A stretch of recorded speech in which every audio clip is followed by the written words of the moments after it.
Ladies and gentlemen, boys and girls, and if YouTube's parental controls are working properly tonight, children of a particular age, Holla If You Hear Me proudly brings to you another episode in our best ever series where we take a particular wrestling category, pick 5 entries each, agree on a combined 16th entrant, and then debate, argue, and berate each other until one stands tall above all the others. A series we'd like to call the best ever series. With me, as always, I have the only man that pulls off that haircut, and that's Fraz. And we also have the wrestling encyclopedia, Dirty Dave. And then, of course, there's me, Andy Nero. Welcome along, lads. How are we all doing tonight? I'm a little bit shocked. What are you talking about? I love the only man that could pull off his haircut. I certainly couldn't pull off that haircut. What are you talking about? Look at me. Well, Clint Dempsey, Absolutely no TJ from Married at First Sight, Drake. I mean, Jesus Christ. What happened to the ChatGPT line that you said you were going to put for me? I decided that I don't really like... I don't want to punch down on you as the casual fan. I thought Andy was talking about Vader. Look. Guys, I just saw a pig fly past my window and Andy was just nice to me. My God. I don't want to punch down on people. We'll see how long that fucking lasts, won't we? First match. Come on, let's go. So, tonight we are discussing, as if you couldn't even tell already, we are discussing big men because we have a big man in Fraz's picture, we have a big man in Dave's picture, and for my picture, I am the big man. So it works out pretty well. So we have a bracket ready for us to go if Fraz wants to play on the challenge. Make sure it's started. That's incredible. Look, oh my word. Some of the brackets, some of the people fighting each other. Oh, ridiculous. Opening round matches. That's insane, isn't it? Okay. So who was our union choice? Was that Andre? Our union choice. Our unification. Our unanimous combined choice. Unanimous, thank you. The unanimous choice was Andre, yeah? Andre the Giant, yeah. Dre, as the Miz calls him, yeah. He is the trade union leader of this bracket. I was going to say, Jesse's not there, is he? Jesse's not there. Are we going to talk about our criteria? Because obviously this is an important discussion, and we are looking at criteria because we are looking at their entire career as big men in the WWF. Yes. So do we want to talk about whether or not we're going to go down the maths route, down the vibes route, down the career route? What do we want to talk about? Well, I think we're going to do it slightly different to what we did with tag team and IC.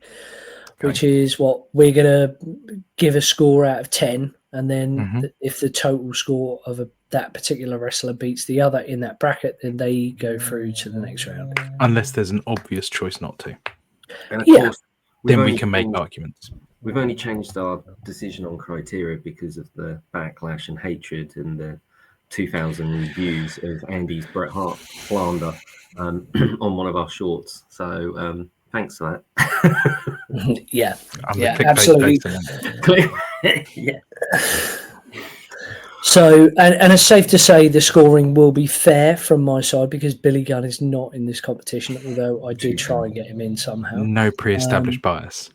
However, I have selected 3 of my 5 are selected and dedicated to my dearest brother, Waleed. And that is Sid, Big Van Vader, and the Big Boss Man. And when we were at school, David was at school with me, we all had wrestlers, and Waleed was the Big Boss Man. He was Ray Traylor. Ray Traylor, indeed. Didn't he make a nightstick in technology? He made a nightstick and had a balaclava, didn't he? These are details about your brother I did not know. I wish I had. I would have wound him up so much more about it before. Corporate boss man. And the good thing about that is, you see, he was thinking ahead because he still uses that nightstick and balaclava in his adult life now. He does. He does indeed. When he's in Alexandra Park, you mean? Yeah, definitely. Yeah, which is why he's not allowed to come to Ipswich anymore. That's why he will never be on this podcast. So, swiftly moving on. Shall we go to the first matchup? Andre the Giant and Gorilla Monsoon. I can't believe this is a first round match. So did you know, gentlemen, just before we start, because I did pick Gorilla, but one of the reasons I picked him is because he actually had a boxing match with Andre the Giant, but he had a wrestling match with Muhammad Ali. What? What? Yeah, I know. That sounds like one of those Google AI bullshit No, facts. no. Really? Okay. Yeah, Wow. That's spun it around. impressive. I mean, obviously he wrestled Andre as well, but it's just a really random fact that he had a wrestling match with Muhammad Ali. So actually, that was not one of the first crossovers, because that's been happening for ages, but that was proper mainstream. Gorilla was proper over, and obviously Muhammad Ali is Muhammad Ali. So that's pretty incredible. But yeah, and I think. Because I'm doing this from memory, not off Google or chat A, B, C, D, E, F, G. I think he slammed him. I think he slammed Muhammad Ali, but I think that's the only proper bump he took. But yeah, and he had a boxing match with Andre the Giant. But yeah, he wrestled Andre loads of times. So just so people know, they might be looking at that going, Gorilla Monsoon, he was just that fat commentator for a while. No, he was a big man. I knew that he was a wrestler, but I just can't remember him other than being the president of the WWF at one point, and and the then he commentator. was a commentator, wasn't he? He was indeed, yeah. I will echo what Fraz just said. I don't know much, if anything, about Monsoon's career. I will say that I think Dave might be getting a little bit confused between Gorilla Monsoon and the master of disaster, the man that every man wanted to be, and the man that every woman wanted to be with, the one and only Thunderlips from Rocky 3. That's who I think you're getting confused with. But I will digress. I will ask, what came first, the Monsoon Ali match or Rocky and Thunderlips? Monsoon and Ali, because Rocky and Thunderlips would have been what, 79? No, that's Rocky 3, isn't it? Yeah, Rocky 3, 83, 82. Yeah, it was 80s, definitely. Oh, right, so 83, so that's 2 years before WrestleMania. So, yeah, Monsoon was already commentating and then retired. I think he retired in 84. So I must have taken inspiration from it then. But remember, Muhammad Ali wasn't in great shape at WrestleMania 1, so he'd already retired and wasn't doing stuff. So, yeah, it must have been, I reckon it was late 80s, late 70s, early 80s. But, yeah, like I say, I'm not doing it from Google, so that's something, if people want to bung that in the comments and go and do a little bit of Googling, by all means, guys, pop that in and give us the exact dates, because, yeah, we've got some facts in our head, but it's opinion as well. But, yeah, it was, and also I put Gorilla Monsoon in as a bit of tongue-in-cheek, because apparently what would happen if 100 people fought a gorilla? Of course. Muhammad Ali and Andre the Giant tried, so Monsoon's already 2 down, 97 to go. Well, considering me and Eddie don't know a lot about Gorilla Monsoon, we've spoken a lot about Gorilla, but what about Andre the Giant? Yeah, well, what can you say? Andre, what can you say? I'll tell you what I know about Andre the Giant. Made a fucking brilliant film. Was it The Princess Bride? Yeah. That was in between WrestleMania 2 and WrestleMania 3. And his back was so bad in that film that in one of the scenes where he picks, I can't remember the actor, but he picks one of the actors up, but with one hand. He didn't do it. They had the actor on strings because Andre's back was so bad he physically couldn't do it. Fuck. Whereas in his heyday, he'd have been able to do that, no problems. Yeah. There's a story. I think it's a Jake story. Jake the Snake does I think it might have been on the Joe Rogan podcast. It might have been on one of his episodes with Conrad Thompson, where he talks about a story to do with Andre, about how he used to drive him around, and he bought him I think he used to have to store at least 2 to 3 crates of beer in the van that he drove me around in the back seat of, because Andre couldn't get in any other kind of car. And is that Lily? That is Lily, yeah. Lily, get yourself in the other room. You're ruining my show. All we can hear you is snoring. She's not interested in the gorilla. Yeah, so Andre would obviously be carted around in this van by Jake, and he literally, between 2 towns, I think it was a 2-hour drive or a 3-hour drive, he sunk 2 entire crates of 12, like cases of 12 bottles of beer in 2 hours. Yeah, he's like insane. 24 beers in 2 hours, and he'd be like, more beer. Oh, fucking crazy. The guy was an animal. He's back really, to wrestling. Really solid. The wrestling podcast, yeah. The best big man. Andre the Giant is the winner because he was in a film and he had loads of beer. He's WrestleMania 3. Hogan, obviously, everyone knows about it. Yeah. Led. Well, I mean, he's the first real attraction in wrestling, isn't he? Yeah, he's And- the circus act from wrestling, Yeah. like the eighth wonder of the world.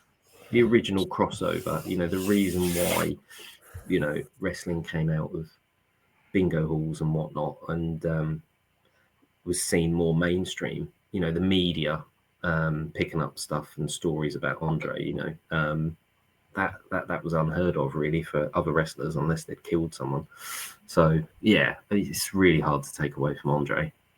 That's why he got the buy from all of us to go in, because So I think, do we need the maths on this one? I think we're all in agreement this, Andre. I mean, as good as Gorilla was, it was all before our heyday, and we don't know a whole lot about it in terms of a. No, I completely agree. I think the fact they were drew against each other is a shame. But and you know, my main thing on Gorilla was that fact, the two facts about Muhammad Ali and Andre. But I mean, yeah, for me, Andre is a definite 8 out of 10, easy score out of 10 for me. Yeah. Okay, well, Andy, what are you going to give him? I mean, I would give.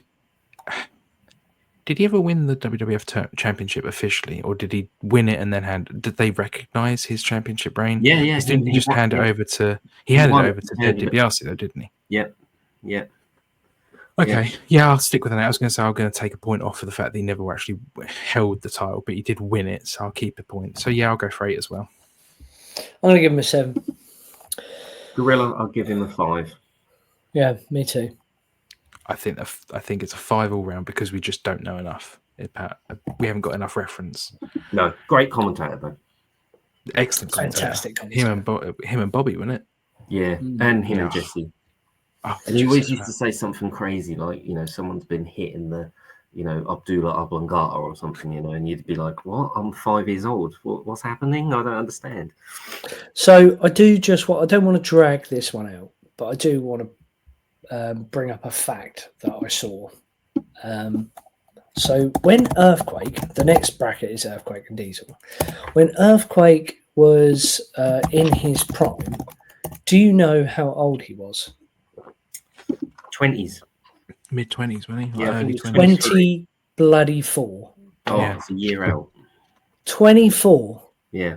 And looked like that. And I am going to stop sharing this screen and I'm going to share the picture of Earthquake. I mean, it is ridiculous. This guy cannot be 24. Look at this. Yeah. John Tenter, 24 years old. Yeah. I mean, Crazy, that's mad. Yeah, crazy. I reckon he's still got plenty of balls back in the day. Oh, definitely. Well, He the was thing is, slaying. though, you likewise, and I'm changing that up a bit, but you think about Hogan. Hogan in the 80s was 34. Yeah, 34 And when he won the...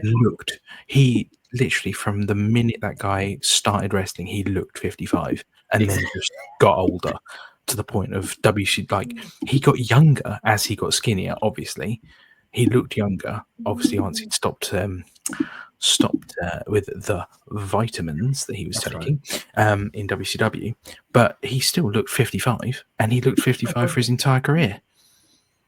But yeah, bizarre how they don't age. The Bildag. Who picked Earthquake and Diesel? Andy picked Diesel. Me. You picked Earthquake. Yeah. So, I mean, but just a couple of facts about Earthquake. I'll be really quick because Fred's already hit the best one. But yeah, thanks. You're doing my job for me. He stole. He was an actual real sumo wrestling champion in Japan before he came into being a proper wrestler. And he was famous in Japan for throwing drop kicks, being one of the heaviest men to throw drop kicks. Really agile, could really move, was really, really safe in the ring. One of the few people that Hogan trusted straight away as like a new wrestler coming in, not someone that had been around the territories a while. I actually met Earthquake. I actually got his autograph in, I think it was 2002 at the Corn Exchange in Ipswich. Can I ask a question? Did you call him Earthquake or Big John? Or did you call him the Shark? I don't think I called him by name. I think I did ask him. I asked him what it was He like wants to to wrestle show Hulk you. Hogan, and he just went, "Well, it was all right." That was it. Apparently, he was like the nicest guy. Like he Yeah. was the one that looked after Stephanie. I think there's a picture of Andre and Earthquake together, maybe. Oh yeah, no, And they Stephanie's on their shoulder, yeah, probably. and Yeah, Shane's 'cause on the they other were one's shoulder. Yeah, around. Yeah, they were around for a time. Yeah. But yeah, no. So like, you know, love a bit of Earthquake. Former WWF Tag Team Champion. Yeah, all round great guy. Sumo wrestler. What more can we say? Love him. yeah. I mean, Diesel was my pick, of course. There's not much I really have to say about Diesel. I'll give you a quick bio. Real name Glenn Jacobs, teamed with a legend. He also had before that he performed as the gimmick, if I'm right in saying, Isaac Yankem DDS, and then obviously famously become another member of this bracket later on in his career. Dave? Okay, joke over. I'm talking about fake Diesel. Real Diesel, of course, is Kevin Nash. He has got a much better career as Diesel, and I'm just letting Dave sweat that one out. I don't know. But yeah, no, As well, Diesel, I don't know. Lowest drawing WWF champion of all time. I think I'd rather take fake Diesel. There's probably less than 2 years. number of ACLs snapped by Kane, nominal. Number of ACLs snapped by actual Diesel, fucking thousands. Yeah, well, that being said, Diesel was a former year-long world champion, beat Bob Backlund for the title as well, in a record-breaking 6-second match, if I'm right in saying. It was like, I think it was 7. 7 seconds. I think it was 7. Fact check there. I like the fact check for us. Well, only because that was when I was big into wrestling back in the day, and Brett hit Bob Backlund, won the title against Bret Hart in an I Quit match, and then the next night it was actually on a house show. Diesel won the title, and I remember It's like me 3 and days. Dave. Yeah, because it wasn't on TV, so we didn't even know that he'd won the title. No. And then they cut to a clip on Raw, and it was like him, jackknife, powerbomb, and Bob Backlund. We got a new champ. Yeah, and that was just off the back of him leaving HBK, wasn't it? Because he was his bodyguard. They'd split up literally at the Survivor Series a couple of days before. Little fact about that match, really quick, sorry, because I talked too much. But Bob Backlund was jackknifed. He said he would do that move, so he's like 45 at the time. He takes the jackknife, which is pretty impressive, and he crawls all the way out of the ring and all the way up the aisleway and through the curtain. Sells it like a god. Sells it like a god. And then says, "I'm never taking that ever again." When Diesel gets through the curtain, but yeah. So, yeah. Sorry, Andy. It's your man. Keep going. So, I will open it up to the floor. Obviously, if we're looking at the careers of the big men, we are looking at the careers of the big men as men or character. Because obviously Diesel was Diesel, but he was also Vinny Vega in WCW, and he was also, of course, Kevin Nash in WCW and WWE. So I don't want to overstep and say, oh yeah, it was Kevin Nash and this and that and the other, and he had a much better career as Kevin Nash, because of course he did. But as Diesel, if we're sticking to Diesel, do you want me to stick to Diesel? I mean, I'm open, but I think we should stick to WWF, because the thing, if you look at some of the other names on the list, you know, Bam Bam Bigelow had a fantastic career in Japan. He had same as Vader. Yeah, he had 2 massive runs in WWE and a good run in WCW. So I think if we stick to WWE, WWF. But Nash did have that bit at the end, didn't he? When he came back with Hall and Hogan. Do you take that into consideration? Did he have a match at Mania? He didn't, did he? No, but he was not that Mania. He was a surprise entrant as Diesel, and I think it was the 2012 Royal Rumble. The one wasn't it the 40-man one? That was 2011. 2011, yeah. There you go. And you're right, Andy. He held the title for a year in the 90s, but he was the longest reigning WWF champion of the 90s. But he also was the first man to win the Intercontinental title, the tag titles, and the WWF title inside 1 calendar year. Oh. Well, okay. I mean, I personally, getting to the scores, I'm going to give Diesel, specifically Diesel, if we're going to stick to Diesel, a solid 8 out of 10. I'll go with 7. Yeah, I'll go with 7 as well. So is that 23? 22. Oh, 22, sorry. Sorry. And then what we're going to give Earthquake? I'll kick things off. I'll give him a 6 because he looked terrible for his age, but still managed to get awesome. And natural disasters were a personal favourite back in the day. I mean, he's 100. And his finishing move. He's 100 pounds bigger. Running and sitting on the guy. Yeah, the Earthquake, where he used to stomp around the ring. Oh, he did that stupid little bouncy stomp, didn't he? Yeah. I mean, he's a different. He is 100 pound heavier than Diesel, so it's a different type of big man. So I'm not. I know it sounds harsh because I gave Diesel 7 and he's won lots of titles, but I'm going to give Earthquake 7 because actually for 458 pounds. He moved like no one ever had at that weight before. So as a 478 pound big man who could throw a drop kick, I mean, bloody hell. Unless you give Earthquake a 9 or above, that's fine. He is out. But I'm just justifying my 7 score. That's all. Yeah. I'm going to also give him a 7 because I also know that didn't he face Hogan? He turned heel at one point and faced Hogan for the title, didn't he? He was heel in 1990. He took Hogan out so Hogan could go and film, I think it was Suburban Commando. So and that was the only time he ever wore a brown singlet. That looks terrible because watching someone do like 5 earthquake splashes on Hogan in a brown singlet. I think when we do a worst ever, because we are going to do worst evers as well, we can do a worst ever gear. That may be the final bracket against what's in your background. And I'm not talking about Harvey Whippleman. No, that was terrible as well. Yeah, it just looked like a giant brown sack of something landing on Hogan. So yeah, it wasn't great. Lovely. Next match. Bam Bam Bigelow. Or maybe it was great. People would probably like Hogan to be covered in brown stuff these days. They would. I don't think Hogan would like it. He'd lie about it. Don't worry. Bigelow and Sid. Moving on. Moving swiftly on. Bigelow is you.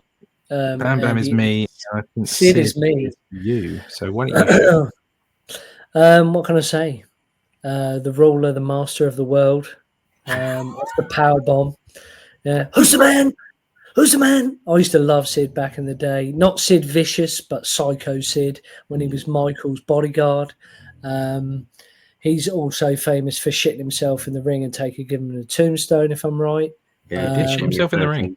Yeah. And what Oda Furious Emanation, I think Taker referred to it as. Quite right. And he also had that spot when he jumped off the top rope and snapped his leg, but that might have been in WCW. It was in WCW. I still can't watch that. Yeah. I've only ever watched it once. I can't watch it twice. Horrific. I'm not going off notes this time, viewers. Hey, 2-time WWF champ. Had a little stint in New Japan, possibly, and also WCW. He's been everywhere. Check me. Yeah.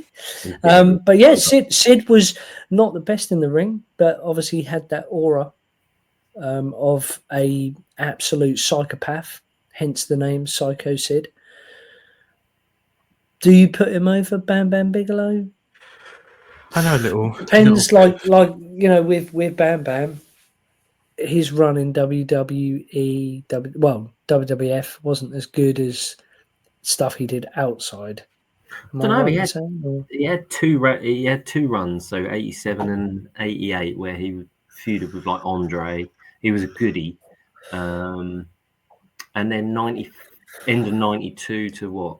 End of 95. I mean, he was in the $1 Million Corporation. He was in the main event. Fort Lawrence Taylor. Fort Lawrence Taylor. Great King of the Ring finalist against Bret Hart. Could wrestle anyone. I'm doing Andy's job for him, so I'm going to shut up. No, you carry on because I love Bam Bam, but I don't know a whole lot about Bam Bam. I know that Luna Fashona as well. He had one of the most beautiful moonsaults for a guy his size, ridiculous. Yeah. What I was going to say about Psycho Sid, just briefly about to Fraz's point, and what may actually go in Psycho Sid's favour, is if I'm right in saying, is Sid's got a weird honour that he appeared, I believe, in 3 WrestleManias. And his WrestleMania history is world title match, world title match, world title match, correct? WrestleMania 8 against Hogan wasn't a world title match. WrestleMania okay. 11, he was the bodyguard if Shawn Michaels in the world title match, and WrestleMania 13, he was wrestling in the world title match against Diesel. So he featured in 3 main events then. He effectively featured in 3 main events. Yeah, But that's his entire history. He only ever featured in WrestleMania main events. That's quite an impressive run. yeah. He was Sid Leg Justice. snaps or not. Yeah. Shitting himself or not. Shitting himself or not. But yeah. Bam Bam, I love Bam Bam. Bam Bam is I saw a clip of a film he was in as well recently. Or it might have been a TV show, but he plays like a biker. Not related to his wrestling career at all, but he did take, I can't remember who he was fighting, but he was fighting some dude and he was like a hard biker and this guy was like a dweeby little weed, or it might have been, was it Naked Gun, one of the Naked Gun films? I generally can't remember. But yeah, I really have no point of reference. Okay. I love Bam Bam. Arguably, is probably one of the best big men, because how many 400-pounders can do a moonsault off the top rope or a dive and headbutt? Really flexible, loads of agile, could wrestle for an hour. Yeah, I mean, Bam Bam's an 8 for me. And I believe he had a stint in ECW, again, not WWE, but he had a stint in ECW where he fought Kaz for the world title. It's the first time they went through the ring. Yeah, first ever ring spot. Yeah. My microphone's basically just broken, so that's good. Oh dear. My spit guard came off. Well, try not to spit on the I'm mic. not going to spit. If we set up I was going to say an OnlyFans account, but what we really need is a GoFundMe account, not an OnlyFans account. Or a Patreon. Just Patreon. Yeah, let's get a Patreon account. Basically, viewers can just send us some money and we'll get you a new mic. Because we do want to be rich and famous. Or they could buy me more wine. I agree with what you're saying about Bam Bam. He is a very good wrestler, but for me, I'm going to score Sid higher because he's just been more successful and he had more impact on me as a child. I was scared of Sid. He's a big man.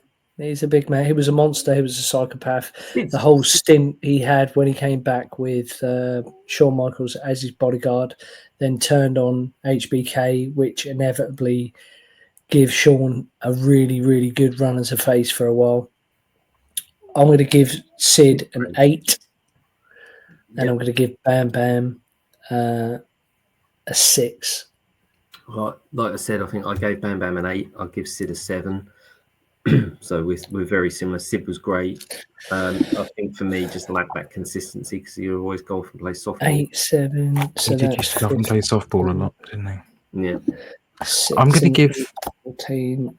So Andy, I just need your scores to tally this up, my man. It's close. I'm going to go. So I love Bam Bam's work in terms of the stuff I have seen and his abilities in the ring. But to me, that Sid having three WrestleManias featured, three main events is damn impressive. I might just go evens and be really, really on the fence about it and go 7 each, which makes Sid go through.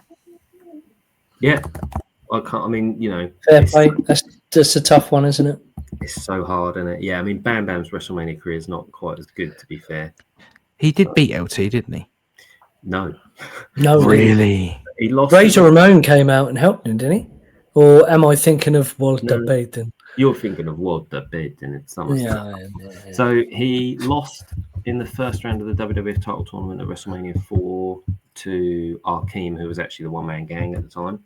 So he went out in the first round. He was in a mixed tag match at WrestleMania 10. It was him and Luna Vachon against Doink and Dink.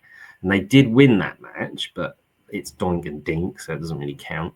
And then he lost to Lawrence Taylor. That was a beautiful flying forearm off the second rope. If it's LT. I know.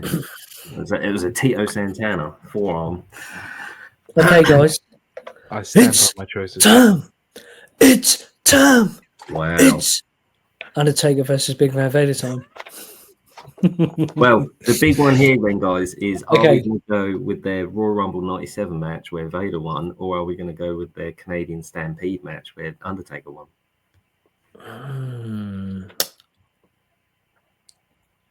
I'm not gonna lie here because I don't want to get hate. Oh, I know Of, what you're going to say. Ooh, we got a new hot take. No, I'm not. That's not a hot take. I was just going to say Taker's obviously the better big man than Big Van Vader. Oh, really? I thought you were going to say how much Not really you hate it. controversial, that one. I don't like. I'm the only time I liked Taker was Ministry of Darkness.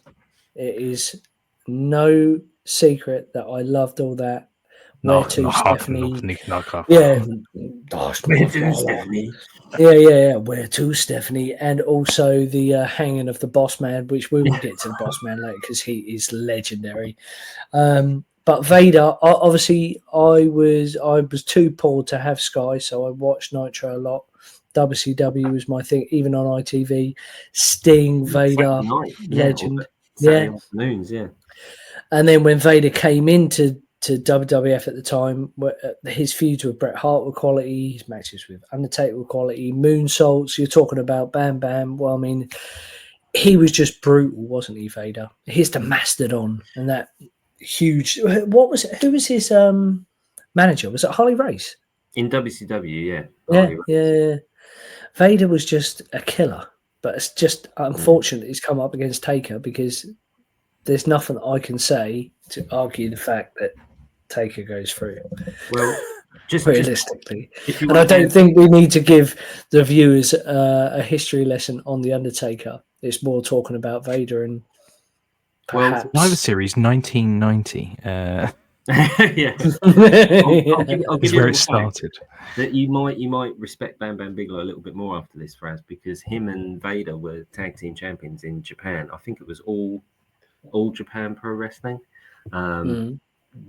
Google or YouTube some of their tag matches, and you're talking about 2 400-pounders doing moonsaults at the same time on 2 different opponents. It's a sight to behold. So what you saying here? We should put Vader through. So it's.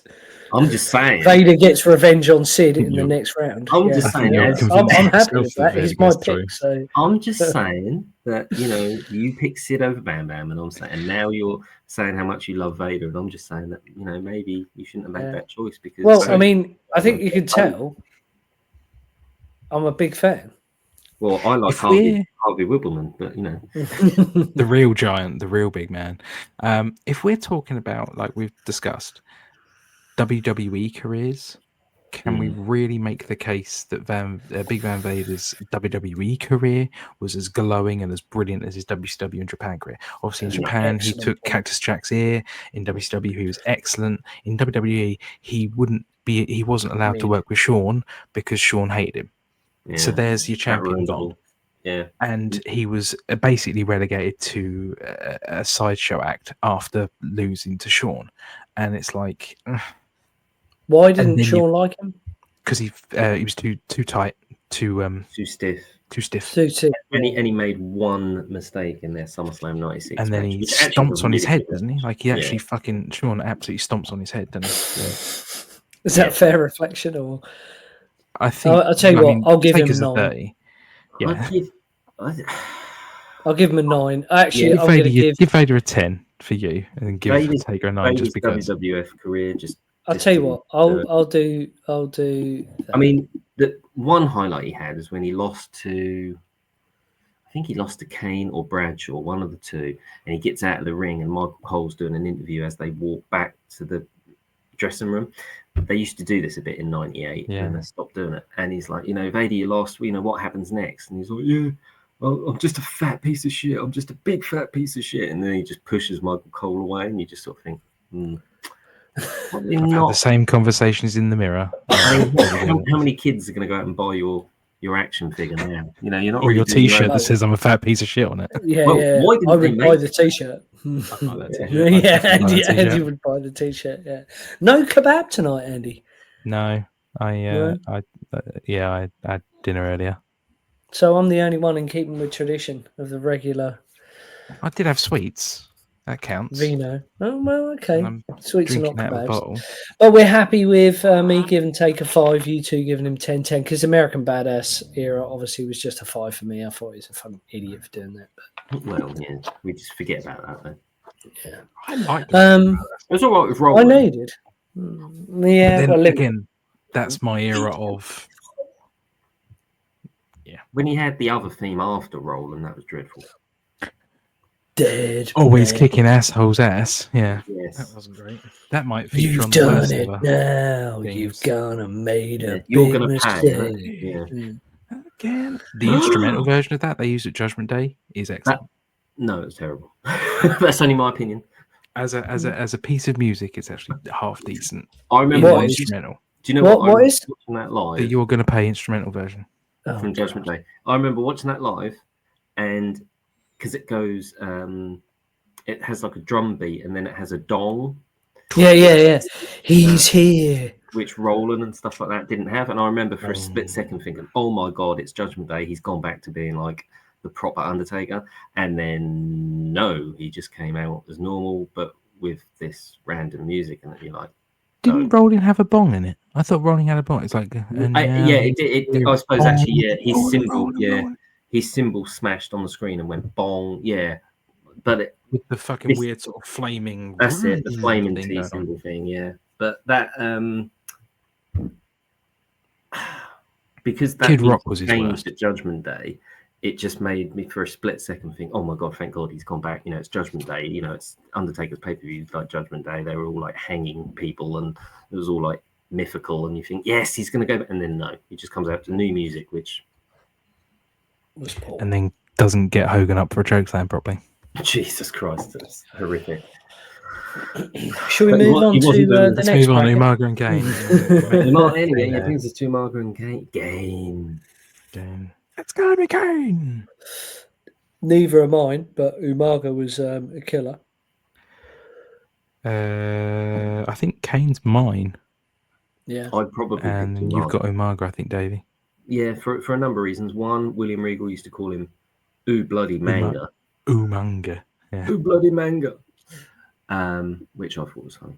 But no, Umaga, proper main event level Samoan, wrestling at WrestleMania 23 in the Battle of the Billionaires, which was incredible. Austin's a referee. He was against Bobby Lashley, Intercontinental Champion at the time. Lashley, I think, was the ECW champion. Yeah, he was. Yeah, I'm that throwing was before. it. That was before bald. That was literally just before Vince won the ECW title when he was Yes, bald that's and wearing a do rag. Oh my god! I've just unlocked a really horrible memory. I thought I'd locked away. Oh fuck! Yeah, I mean, if it had the do rag and the moustache, then that would have been a whole world of pain for everyone. Yeah, multiple time Intercontinental Champion. I saw Umaga wrestle live in a 6-man tag match with Rated RKO, and they were fighting John Cena and DX. And he's just, he's brutal. He's just, well, they called him the Samoan Bulldozer, and that's exactly what he was. Major feuds with John Cena, major feuds with Triple H, Jeff Hardy, Randy Orton, obviously Bobby Lashley. Yeah, again, just a wild animal machine, and sort of paved the way for the style that you see from Jacob Fatu and people from that. All of them, really. He was. Yeah, he. Well, apart from maybe the early days of the Wild Samoans, there'd been a period of time where even the head shrinkers and that, okay, you kind of got the sense that they were a bit wild, but he just brought something extra. You know, he was proper, just nailing people, demolishing people with that Samoan spike, flipping people 360 when he hits them with it and stuff like that. I mean, Santino, I think, took one off the top rope and stuff. He just took being a Samoan animal to a different level that we hadn't seen, or certainly commercially, since WWF was WWF. So yeah, Umaga. Honourable mention for his manager. Oh, Alejandro Armando Estrada. That's right. Who went on to be like the general manager of ECW. And somehow got featured in WWE 2K25 as a general manager, and that's the only reason he comes up. On that note, I was going to say that Umaga is quality to play with on WWE 25. He is. He is very good. However, Kane, not my pick, but I'm going to give him a solid 9. I don't think you can argue against Kane. I think, unfortunately, again, we've been victims of the bracket here because I freaking love Umaga. You look at the Samoan bloodline right now. Umaga, his fingerprints are everywhere. You got Jacob doing his moves. You got Solo doing his moves. The Usos still both do his moves. They do the splash. They do the hip attack. The only one that doesn't do his moves is Roman, but that's because Roman's Roman. He's the head of the table, tribal chief. But every one of the Uso bloodlines that you use, all of Rikishi's kids and the Tonga kid Jacob, they all do his moves. They wrestle like down Umaga. They don't wrestle like Rikishi or Samu or Haku. Ain't nobody doing a stink face in 2025. No. Well, except Rio, and we don't argue about that. We just let that happen. But Kane. I think Kane goes through. It's a shame, but I think Kane gets... I wouldn't be afraid to say 10 from each because it's Kane. It's got to be Kane. I'll give him a 9 because I could not tolerate Corporate Kane. So I'll give Kane a 9 and I'll give Umaga an 8. Yeah, I think a 9 and an 8. I think all round. I think those reasons are fair.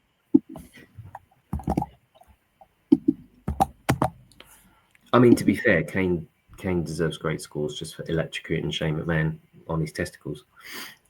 And giving Eric Bischoff and Linda McMahon tombstones on the stage. So, Yokozuna, Braun Strowman. I think Yoko's my pick as well, isn't it? Yoko's your pick. Braun was mine. All right. Do you want to go first with Mr. Strowman? Well, I mean, bear in mind he's not employed anymore. It's a hard sell. He's not. Yeah, it's a hard sell. But I think when he was booked right, he just run through everyone, didn't he? I mean, he was fucking entertaining. He flipped ambulances. He destroyed Brock. I thought you meant when he was a rosebud.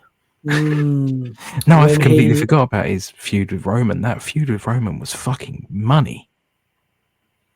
Before he got fired, his feud with Jacob was quality. Bronson Reed stuff was really good. How many times he won a title? Twice? Once? I think just once. Just once, maybe? During COVID. Pandemic era, yeah. And I know Yokozuna was obviously a bit like Andre, massive attraction in terms of how big he was and completely dominated people and, was an ultimate heel with the whole Lex Luger, Bret Hart, Savage. I mean, won the Royal Rumble, won the title twice, didn't he? Don't do my job for me again. No, well, I mean, we're all friends here, aren't we? I think I'd rather not when the brackets are out. let's the less said about mine and your relationship, David, the better. Yoko is synonymous with big men, but I don't know if you look at it logically. Strowman really did have a good run, like I say, when he was booked properly. And he wasn't misused. He did run through people, and his quality. Sorry, Lily's going crazy in the background snoring. Well, I think the fact that she's snoring about Braun Strowman says it all. Yeah, possibly. She wasn't a fan. But if we're going to go on overall, Yoko had nothing on a mic, and we know how important that is to Andrew. Mr. Fuji didn't say a lot either. Bonsai. But they had James Cornette. They had James E. Cornette, American spokesperson, and he was tag team champ with Owen Hart. All right, hang on then. You've tried to sort of undersell Yoko while sort of selling him at the same time, but So I'll hit you with some stuff then. So he wins the first Royal Rumble where the champion, where the winner of the Royal Rumble meets the champion at WrestleMania. So he won the first Rumble like that, and he came in at number 27. He wins his first main event at WrestleMania 9, and wins the title. He's beaten Bret Hart and Hulk Hogan for the WWF title. That's pretty impressive. He beat The Undertaker in a casket match at the Royal Rumble in 1994, the first person to ever do that, by the way. He's a 2-time WWF Tag Team Champion with Owen Hart, which should be enough for him to go through on his own. He could do a super kick whilst weighing 660 pounds. The day after Michaels had a hissy fit with Vader, Michaels fought Yokozuna on Raw. So if Michaels doesn't have a problem with big men, he had a problem with Vader. He is more than happy to get in there with Yokozuna. Yokozuna never hurt anybody, a bit like Andre, unless he actually wanted to. The classic heel champion in 1993, everybody chasing him, being a foreigner, being a Samoan / Japanese sumo wrestler. Less said about that, the better. Amazing belly-to-belly suplex. And him, Yoko, and John Gonzalez were both employed at the exact same TV tapings. And the Undertaker was standing there at the time and said, "Oh, I can't wait to wrestle Yokozuna," because he watched from Gorilla. And Vince said, "No, I've got someone else for you first," and then showed him John Gonzalez. And well, this didn't quite Unfortunate Mark Calloway. didn't quite go according to plan. So yeah, but yeah, Yoko. I mean, he's got to go through. He's got The to only I don't know. point I take you off can Yoko. remember everything about him. Whereas with Braun, it's like, yeah, you're a rosebud, and then you were booked badly for ages, and then during the pandemic, you were given the title. The only points I'll take off My Yoko. opinion. One, he was never booked from his own actual country. He was always booked from fucking Japan, even though he Yeah. wasn't Japanese, which is just so racist it's unheard of. Sergeant Secondly, you said he never hurt anybody. I consider the fact that he made Stone Cold Steve Austin shit himself in the middle of the ring, hurting him. Well, that was South Africa. That was South Africa, and Austin had like some dodgy food. He even said that himself. But He still made him shit himself. They were going to bring him in as the third head shrinker. I forget his name now. Coquina Crush or something. Anyway, some weird name. And but Vince was absolutely adamant he didn't want a triple threat tag team again. So they had to come up with something. But they knew how talented he was, how amazing he was. So Sergeant Slaughter said, "We'll just make him a sumo wrestler." And again, like I said about Umaga, his fingerprints are all over the WWE still with regards to Nia Jax doing the Annihilator. The Banzai drop is still being used today. Exactly. Nia Jax uses the bonsai drop from Yokozuna. And also, Yokozuna was wrestled Andre, I think it was a 6-man tag match, but it was Andre's last actual official, like, televised sort of match. It was in Europe or somewhere. It wasn't like massively popular, but there is footage of it. So Yoko did actually get in the ring with Andre the Giant at the same time. So two titans did collide. Well, I'm sorry, I'm going to interrupt this love fest of Yokozuna and reach out to my Gen Z fans and go for modern day bias. Braun Strowman, world champ, IC champ, tag champ, versatile as a big man. The things that he does should not be done by a big man. TLC, Elimination Chamber, and even when the COVID and they gave him the title, with no crowd, he still managed to put on good matches.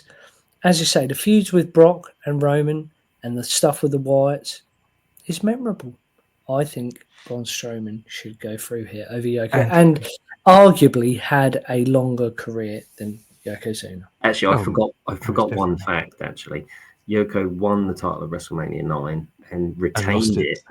He retained it at WrestleMania 10. People forget that because he retained it against Lex Luger halfway through the show, and then he lost at the end of the show to Bret Hart. So he's one of the only people to win a title and retain a title at consecutive WrestleManias, but then still lose it again. I was going to say he still definitely only held the first title for 5 minutes. Well, that's because it didn't work for me, brother. Okay, I'm going to go 7 for Yoko, and I'm going to go 8 for Braun Strowman. I'm reversing that score. I'm going 8 for Yoko and 7 for Strowman. So 15 and 15. I do like Strowman. I do. But I just think he does get a bad rap, and although I do like Yokozuna, I don't think Braun ever quite had the right character. I didn't like the trousers and the jeans, and there was just something missing. I don't take away skills at all. No. I really like Braun Strowman, but for me, that where I give him a point less was based on character. It just didn't fit. Whereas I have no question marks over Yoko. I'm like 100% invested in Yoko. It's like, yeah, it makes perfect sense. Well, if Yoko said more than one word, I might give him an extra point. I'm just giving my opinion on why I've done the score. I'm not, no right or wrong. Andy, it's all on you, mate. This all could on be me, our and first ever draw. I don't know, because in one mind I'm thinking, okay, Yoko didn't say a lot, but Braun did say quite a bit, and most of it was dross. Secondly, Braun did do a walk with Braun when the Elias thing was big, and he did a walk with Braun with a double bass, and he played a double bass on stage, which was fucking cool, but he played it like a guitar. But he they are both tag team champions with much smaller partners. Of course, Yoko had Owen, and Braun had that kid in the crowd at WrestleMania, that 7-year-old Nick, I think, who was one of the referee's kids, because he took a kid that made him the youngest ever WWE champion of any kind ever. I'm going to give it to Braun, and that's all I'm going to say about it. I'm going to give it a 7 for Braun and a 6 for Yoko. Don't know why I've chosen that. It could have been a 9 and an 8 for all it mattered, but Owen Hart is rolling over in his grave now, being my heart hate continues. Wow. Yeah, that's why you've done it. You. Okay. This is possibly the mismatch of the whole first round. Baron Corbin against the Big Show.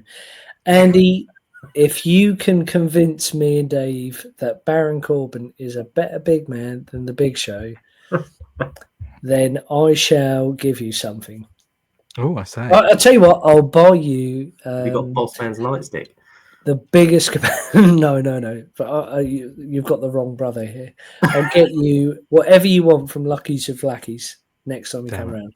I did have notes. They've since been deleted. Never mind. I think I can remember most of it. Baron Corbin came into NXT with next to no real hype. He came out of an NFL contract with, I believe, the Atlanta Falcons, or no, Kansas City Chiefs. He got released by the Chiefs and joined the WWE as an NXT wrestler. He always obviously struggled for his hairline. He looked very odd, but he had a great gimmick as the Lone Wolf, and he was getting so over. He had one of the most protected finishes in the entire industry for the entirety of his career. I don't believe anyone has ever kicked out of an End of Days, and it's a fantastic looking move. It is a fantastic move to try and hit, and it's just awesome looking. Very athletic for a big man. I defy you to tell me that he was not athletic for a big man. He didn't look it. He looked kind of podgy, but he could move quick, and he was so fast and so good in the ring. He was always underrated. I think everyone always sort of took Baron for granted. He was given some dog shit and always worked really, really hard and got it over. Happy Corbin, Constable Corbin, King Corbin. He could have featured in our King of the Ring contest and been a decent shout. He always worked really hard to make anything that he was given work, and to be honest with you, I always thought he did, and he was always shit on by people like Cena, who refused to put him over, and like I don't ever think he got the fair crack, and then he was released and he hasn't done anything since, which is a shame because I really think he deserves his flowers. Yeah, I think you're right. I completely agree. I saw him in NXT in London, and I thought, wow, this guy's awesome. I mean, he sort of Razor Ramon sort of build. He was Damian Priest before Damian Priest was Damian Priest. Yeah, I think a better version. Yeah, safer version. He never hurt anyone.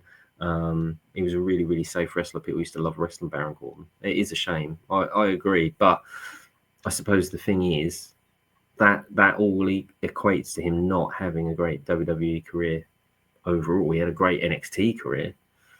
I disagree. I think he had a great WWE career. He still won the US title multiple times. He's still the King of the Ring. He's still a Money in the Bank winner, even if he never cashed it in successfully. That was down to Cena. He was still an Andre the Giant Battle Royal winner on his first night in the main roster at WrestleMania 31 or two, maybe, I think. But yeah, he's. I don't think Baron Corbin gets enough flowers for what he was actually able to accomplish. I agree. And actually, I do understand that it's going to be a hard sell with the Big Show because the Big Show obviously is Big Show. But I think in total, whilst he never won the big one, and he never won any big one, he was the hand that everyone wanted to work with. And you can't really say the same about Big Show. I don't know. Go on in, Fraz, defend the Big Show. 7-time champ, over 10-time tag team champ, IC champ, US champ, won titles in WCW, WWE, ECW. Oh yeah, ECW. Sorry, I think my headphones are dying. When I know we're not talking about anything other than WWE, but I was saying to Andy the other day when he came in as the Giant in WCW, he was epic. His first match, his debut, was for the title, and he won. He's feuded with everyone. His longevity is ridiculous. He from Cena to Brock to bloody breaking the ring to matches with Floyd Mayweather. Honestly, people sleep on the Big Show in terms of how successful he was and how much of an impact he's had on wrestling. Okay, people don't go out and, whoa, it's the Big Show. And even comedy value, we'll talk about the Boss Man later, but the feud with the Boss Man was incredible. I saw a clip on Instagram of him the other day where The Rock is talking to him and makes him cry, and he smashed up that laptop. It's comedy gold. Big Show, along with Taker and Kane, needs a 30, if not a 29. Well, let's go to the vote then. Come on then. Let's go to the vote. So, Andy, what are you going to give both gentlemen? I'm going to curtail to Fraz here. I'm going to agree. Baron gets a 7 from me. Big Show gets a 9. Okay. I think the world titles do make a difference. I love Baron, but he's not the same. They occupy they occupy the same air, but not to the same degree. No, I agree with that. I will give Baron I'll give Baron a 6, and I'll give Big Show an 8. No, a 9. 27-20. And I will just say, if Baron Corbin is watching this, I do follow your Instagram account, and the burgers you make on your channel look incredible. I forgot you're doing that now. Sexual chocolate Mark Henry. This is versus the first round match. Come on, sexual the chocolate. Big Boss Man. Who's Mark Henry? Is it you, Dave? Not me. I can't remember.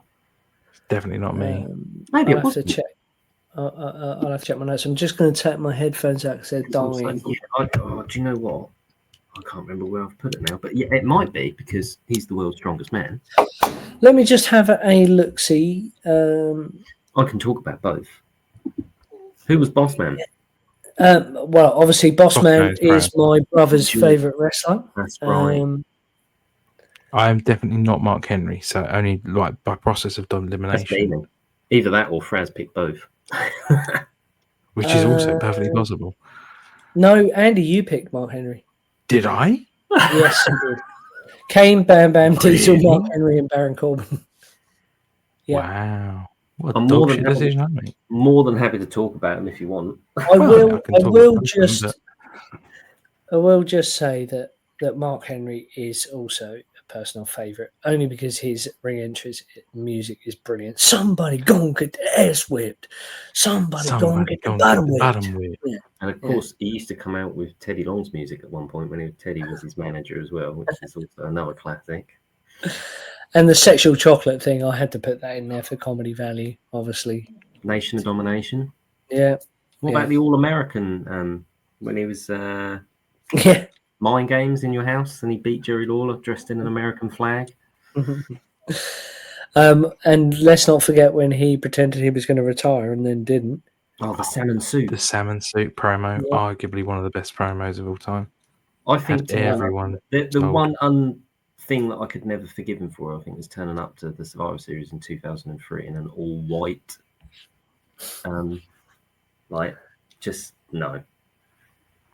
because he sweats a lot, so it got sort of yellow, went grey within seconds. Grey yellow sort of colour. And then sweat a lot, doesn't he? Like which I've seen podcasts of Mark Henry sat perfectly still and he's sweating like a motherfucker. Oh, weird. Both men, I can probably say, I will summarize it like this. Really don't have a dog in this fight. I know I chose Mark Henry, but I really don't have a dog in this fight. Sexual chocolate Mark Henry fathered a hand. Big Boss Man forced another man to eat their own dog. I think they're both if we're talking about actual plot lines and storylines, how the fuck can we decide between? I mean, if Val Venus was 6'8", I'd throw in Choppy Choppy Pee Pee. Like, fuck me. We're talking about Vince Russo era, WWE, Crash TV, 100%. We've made a big mistake in our Battle of the Big Men to not include Val Venus because we didn't think about what we were determining as big men. Oh, well then Too Cold Scorpio. Flash Funk should have been in there as well. Everyone knows he's got a massive one. And Batista. Jesus Christ. It comes up in every shoot video. How big is Batista? I'm just going to go back to theme musics. Big Boss Man had two of the greatest theme musics ever. If you ever take a trip down the Counterparty, Georgia, and God. No. And Dave knows this is why Boss Man goes through here. Not only is he Wallard's favourite, he's got a place in Dave's heart. He's got a place in my God. Yeah. Hardcore champ, yeah. Tag champ, feuded with Savage, Hogan, like old school, but then also had that Mega Powers. Yeah, Mega Powers. Had that bit with the Ministry of Darkness, Taker hanging him. Yeah. What was it? Corporation. Yeah, the corporate ministry, the corporation. He was a mainstay. Because he re-debuted as Vince McMahon's private bodyguard, didn't he? Bodyguard, Ray Traylor, yeah. Then he come out and smacked Austin in the head with the nightstick and took his balaclava off. And Jim Ross says, "That's the Big Boss Man! It's the Big Boss Man!" That's possibly the greatest thing. Son of a bitch! And you're like, "Oh, there you go. That's it. That made him." So I think safe to say, Boss Man's got to go through, aren't we? Boss Man's going through. And what did he say to the Big Show? Oh, something about his dad. You ugly bastard. You're a big nasty bastard. And he said, where my daddy's died, where he kept saying. So me and Dave are clearly giving the Boss Man 10. I'm giving the Boss Man 10 as well. Okay, so Boss Man is getting. I chose Mark Henry. I'm giving Boss Man 10. Henry's getting like a 7. Actually, I'll give him 8 because he was the world's strongest man. I'll give him an 8 as well. Yeah, I'll give him an 8. Just one quick thing about Boss Man as well is it's similar to Ray Traylor. He was main eventing with Hogan when he was only 25. So, again, he looked older than he was, but yeah. And he was ever present, like for over the course of two separate decades, like 2 separate eras, the Attitude Era and the New Generation Era. Well, WrestleMania 5 was his first WrestleMania, but he debuted just about 3 months after WrestleMania 4. And then you think his last WrestleMania, WrestleMania 2000. Was WrestleMania 2000, but actually he was still active in 2002. He was still wrestling around WrestleMania 18. He was just on the house shows, wasn't he? He wasn't used at all in the Invasion era, but he was wrestling house shows. Yeah, it's weird. He done some house show tag teams with him and Mr. Perfect teamed up, but I think they did one match on Sunday Night Heat together against the Hardy Boys, actually. But yeah, it's a shame. Very strange. And obviously died too soon. Way too soon. So that is the first round, and that is where we've had all our opinions and we've given all our scores. So now I suppose these rounds will fly because we're just over an hour into our podcast, aren't we? So we pretty much know what and how we've scored people. It's just a question of whether we're going to tweak our scores based on who they're fighting or if we're going to stick with our scores for each person, really. So Andre and Diesel, you had Diesel, Andy. Are we just going to go a vote each one here? Yeah, I think so. I think that's because we all know all the details, all the talking is done, isn't it? It's just votes now. So, well, what you could do, I mean, yes, we can just do that. But if you look at the previous bracket, Andre got 23 votes and Diesel got 22. So technically, Andre would go through. Yeah, but then if we go by that hypothesis, Dave, then the Big Boss Man wins everything. Everything because he's got 30. Is anyone unhappy with that? Okay, shall we just skip to the Undertaker? Maybe. Yeah. Excellent. All right. Okay, let's go. Remaining objective. Andre the Giant and Diesel. We're taking on match by match basis, yeah. Yeah. I'm going Andre. You're going Andre. I'm thinking I'm going Diesel. I'm sorry. I'm going Diesel. I'm just going Diesel. I don't need to give a reason. I don't know enough about Andre's early door career during like the AWA. I know obviously what happened in WWF, but I don't know what happened in the WWF, the AW, because was he for Vern or was he always Vince Senior? He went everywhere, but AWA, and they used to send him out as the attraction to help other territories when they were suffering. But then Vince got him and did the same. That was part of the deal. Vince Senior got him and was like, no, I'll still share him out. He'll still go because he's an attraction. You don't want him wrestling every week, which part of what killed the Big Show really is, you see him do this, there's only a limit to what you can do at that sort of size. So you see him every week, you get bored. So they kept to the same agreement and farmed him out, and he'd just go out. For what he did for the industry and for his place as the 8th wonder of the world, I'm going to give it to Andre. I'm sorry. Sorry, not passionate about that at all. It has nothing to do with the fact that me and Kevin Nash had a full-on Twitter argument a few years back. Oh, did you screenshot that? Well, actually, let's do a podcast on that. I think it was on my old Twitter account, but basically I said something like Kevin Nash's ACL snapped whilst watching this video. That it was like a video of the Paparazzi Productions from TNA, and I was like, Kevin Nash's ACL snapped watching this, and then he himself responded to it saying, "At least I'm not a fat piece of shit." So I was like, "All right, fair enough." That's not very nice. Yeah, well, but then I shouldn't have, dropped the truth bomb on his legs because they probably would have snapped.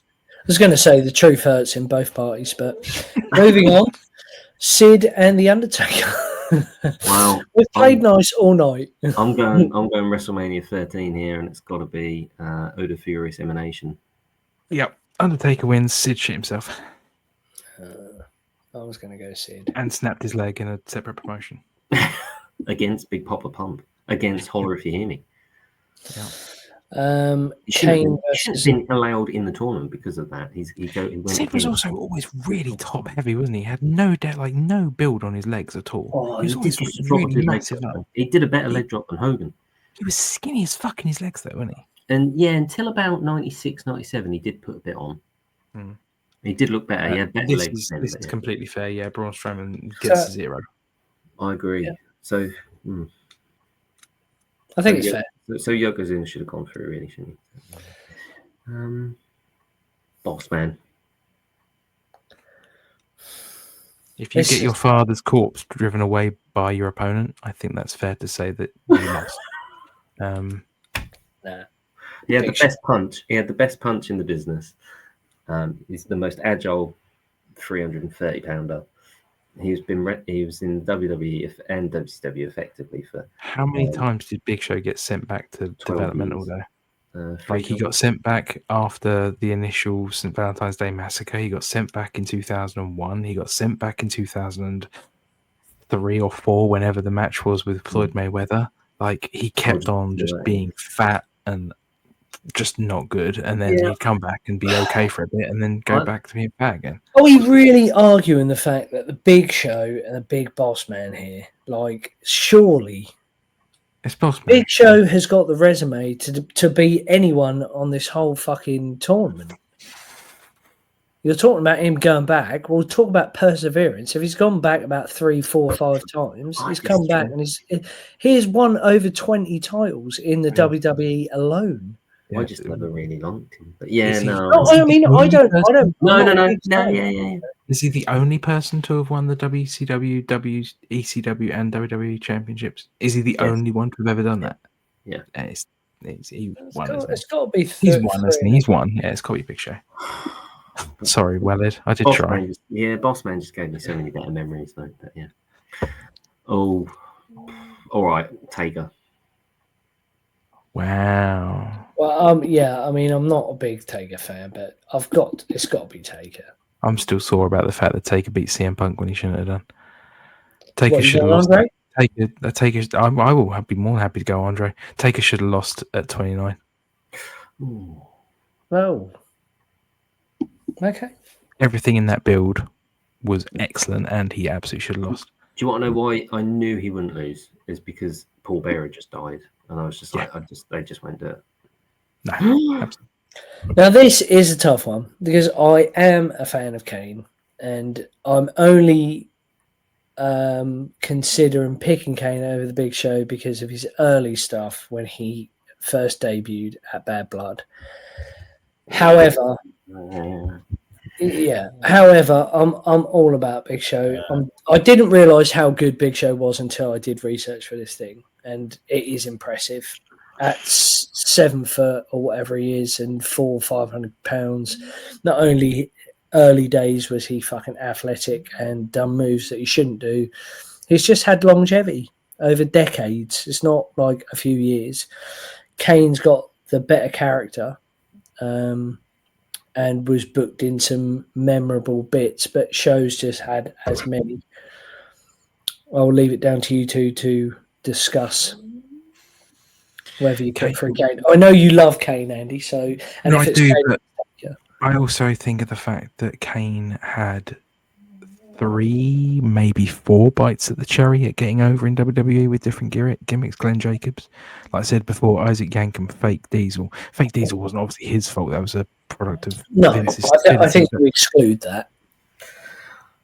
As the man behind the character, Glenn had a lot of opportunities, whereas Big Show, Paul White, got over with one character and kept that one character through his entire stint. He didn't change. He was always the Big Show as soon as he entered WWE, and that was it. So I would say Big Show. Then it's David, just for the sake of sakes. So you going? Who would have you gone for if Andy hadn't have voted? Kane. Would you? Reason? Yeah. Well, basically from 97 all the way through to 99, that sort of character of Kane was fantastic. He's won not far off the same amount of titles as the Big Show. He can do all the same stuff as the Big Show in terms of stuff from the big man. Longevity. He's got, I mean, every argument you make for Big Show is pretty much the same for Kane. Kane just didn't wrestle like properly in WCW, so he couldn't win the WCW title, but WWE champion, world heavyweight champion, ECW champion, tag team champion, Intercontinental champion, Brothers of Destruction, unified WWE and WCW tag titles, helped keep the company going. I mean, that 98 period, remember WWF wasn't winning every single week in 98, Austin helped them win. Of course he did. But, that whole package in 98 of Kane and Taker and Austin, it was just so strong, and that was his first proper year. So yeah, it's just I like the Giant. I didn't really like the Big Show. That doesn't take away from what the Big Show can do and what he's done, but I think if the Big Show had the thing I'm saying about Kane is I really liked him in that early year, and I really like the Big Show in his early years, but his early years were in WCW, so they don't count in this. That's why I'd have gone with Kane. Yeah. Okay.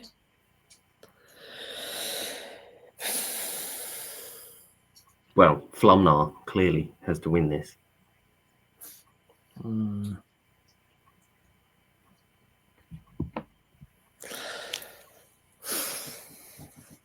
He's got to last ride him out of the turnbuckle. Oh no! I don't know. I am massively biased here. I'm not a Taker fan. I'm not a Taker fan at all. I think a lot of the reason Taker is beloved by everyone is because of his loyalty to Vince and to WWE, and he hasn't won as many titles as he should do, and that's what you gauge success on. No, but titles aren't won; they're given. And look at Andre; he didn't win titles. If you don't need a title, yeah, but they're given why? Because they trust that wrestler to carry the brand for something. Yeah, they trust that person for something that benefits the company. But if someone is benefiting the company so much that they don't need the the chain, if they don't need the jewelry, then isn't that pretty important? I mean, at some points, most points, the streak was more important than the title matches at WrestleMania. Well, if that was the case, it would WrestleMania be main 25 and event. 26. No, yeah, but we've done that on title main event thing. You know, they It always should have main evented 25. It definitely Yeah. did main event 26. It should Yeah. have main evented 28. 24 against Edge main evented. The Batista 23 match. I mean, that's hard to Opened argue. the Shawn card, Michaels John if you- Cena match, yeah. but you know, 22 against Mark Henry. he's wrestled everyone from 1990 to, you know, the Mark Henry. You know, I think maybe Francis just saw about the fact that at 21, Undertaker beat Randy Orton. and he did give Billy No. Gunn a hell of a chokeslam at the 2002. Look, I'm not disputing the fact that Taker is one of the greatest to ever lace up boots and step in the ring.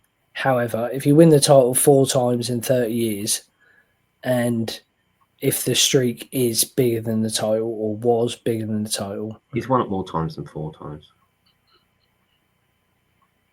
how many Has he? times have you won it then?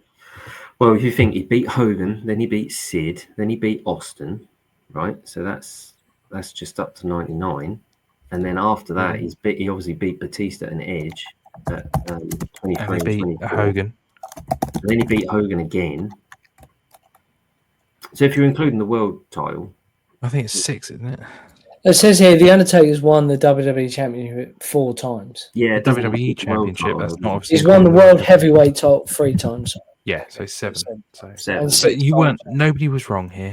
We're all No, right. No, absolutely not. And, you know, again, it just comes down to personal preference. I do feel that a lot of people butt fuck The Undertaker because he's been around for so long. And he has heavily relied on a supernatural character, whereas Big Show just relies on his size and his physical attributes and his ability in the ring.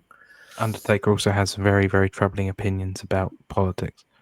Well, yeah, but that shouldn't be considered. That's not. I don't consider that part of it, but.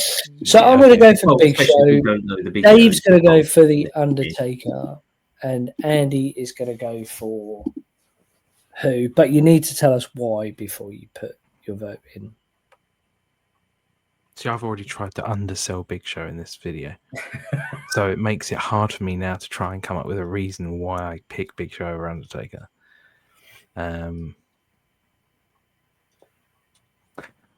Other than who would you pay to go and watch? Neither of them. If I had to pay, if I had the option of going and watching one show that was Big Show versus X and one show that was Undertaker versus Y, I would go and watch the Undertaker face Y because Y would probably be Shawn Michaels.